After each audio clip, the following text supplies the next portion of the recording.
De ontem, do Jornal da Pecuária, nós falamos sobre a Operação Patrulha, que agiu contra uma organização criminosa que atuava em 19 cidades do sul do país. Agora, sobre o futuro da segurança no campo, em todo o Brasil, nós vamos conversar agora com o deputado estadual pelo Rio Grande do Sul, Sérgio Turra, e presidente da Frente Parlamentar do Combate aos Crimes Rurais, que se reuniu com o presidente eleito Jair Bolsonaro. Deputado, boa noite, prazer em tê-lo conosco aqui no Jornal da Pecuária. Esse encontro foi tratado sobre a insegurança no campo. O que o produtor rural de todo o Brasil pode esperar a partir de 2019 com a posse do presidente Bolsonaro? Boa noite. Boa noite, Braga. Boa noite aos telespectadores do Canal Rural. Olha, eu acredito que, sem dúvida alguma, dentro da política que o futuro, próximo presidente Bolsonaro pretende implementar, nós teremos um combate efetivo ao crime organizado, que hoje, lastimavelmente, a violência é uma epidemia no país, mas no nosso meio rural também se alastra muito, né? Nós tivemos a oportunidade, junto com o senador eleito aqui pelo Rio Grande do Sul, Luiz Carlos Reins, de, na semana passada, levarmos ao presidente Bolsonaro e também ao futuro ministro da Justiça e da Defesa, Sérgio Moro, não é?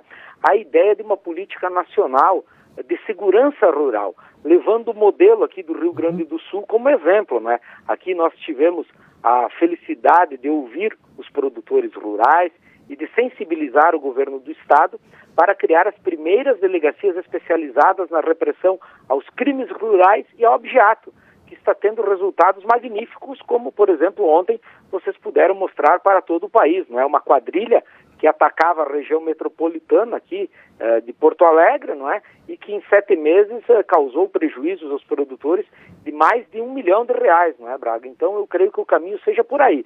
A conversa foi preliminar, obviamente, mas nós precisamos mobilizar os defensores do agronegócio, os agentes políticos, para que efetivamente nós possamos voltar a atenção a uma política de segurança rural.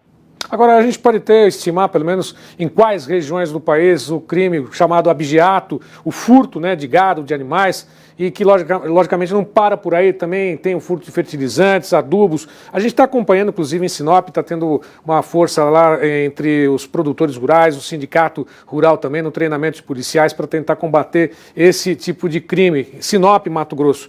Outras regiões do país que têm um problema muito sério e que podem seguir o mesmo caminho do Rio Grande do Sul, tomar como exemplo as delegacias aí especializadas no combate a esse crime. Seria essa a intenção, deputado?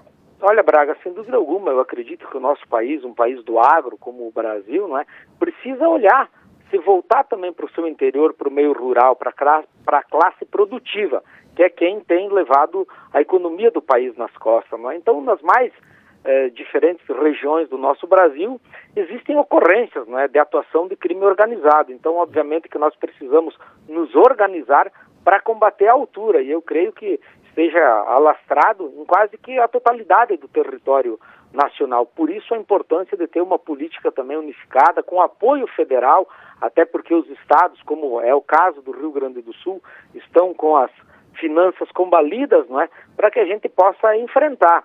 E existe inteligência, existe a expertise, e aqui eu quero fazer um registro e o reconhecimento à Polícia Civil do Estado do Rio Grande do Sul, assim como as demais polícias civis do país, né, que podem colaborar muito. Basta que nós possamos incentivar e colocar ferramentas à disposição dos nossos agentes de segurança pública, que obviamente, como é o caso aqui do Rio Grande do Sul, se valem também do esforço e da participação efetiva da iniciativa privada, através dos sindicatos rurais, das associações de produtores. Eu acho que esse é o meio de atacarmos o crime organizado que atua no campo, no meio rural. E óbvio que envolve não apenas o abigeato, mas toda a série de delitos que são praticados no campo do Brasil. Infelizmente ontem nós conversávamos inclusive com o doutor André, se não me engano, ele falava exatamente sobre a prisão, o trabalho que é feito, mas infelizmente a justiça está aí, mas às vezes é um tanto quanto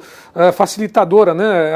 A polícia prende, a justiça solta. Para evitar esse tipo de situação, e como o senhor mesmo disse, né, esse encontro que o senhor teve lá em Brasília com o futuro presidente Bolsonaro, participou também outra referência naquilo que a gente fala do combate ao crime organizado, o futuro ministro da Justiça, Sérgio Moro. Ele também se posicionou, ele teve alguma referência a respeito desses problemas no campo também? Ele estava participando dessa reunião, deputado? Sim, Braga, nós tivemos a oportunidade de comentar esse tema com o próprio Sérgio Moro, futuro ministro, não é? Que está, obviamente, que imbuído de combater, além da corrupção, o crime organizado como um todo.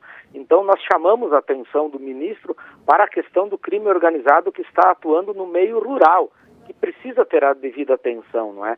Então, como disse antes, uma conversa preliminar, mas que chamou a atenção, sim, do ministro, e obviamente que nós temos que levar sugestões, somar esforços, não é?